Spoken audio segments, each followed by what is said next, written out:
My name's Obed and I'm a mechanic too at the Kern County Superintendent Vehicle Maintenance Department. It entails a lot of different things on the daily, working on school buses, brake jobs, check engine light diagnostics, oil changes, things of that nature. I come in 8:30 to 5:30. I'll usually go to my box and I have paperwork, work orders for different buses. So we have outside district buses that we work on, and then we have our own buses, variety of different types of work that come day to day and keeps things interesting and creative.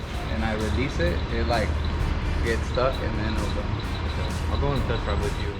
So I have a lot of support from my coworkers here. Coming in, a little bit nervous, right? Because you're coming into an environment where they might say, hey, who's this guy? Well, you don't know anything. But realistically, as long as you have a passion for it, a drive for it, the rest kind of sorts itself out. I've been growing, sharpening, my skill set, and I ask questions. I don't know everything, right? But I don't think anybody really does. But I was actually working at a body shop prior to coming to this job, but I have a background in truck driving. I was also a driver in the Marine Corps, so I'm used to working with big trucks, big equipment. I like to consider myself a hard worker. I like to make sure that I'm getting things done right. And I have 3 small children. I feel like, in a way, I'm helping to keep our kids and our drivers safe every day. It's a good feeling. It's a rewarding feeling. I really enjoy what I do here.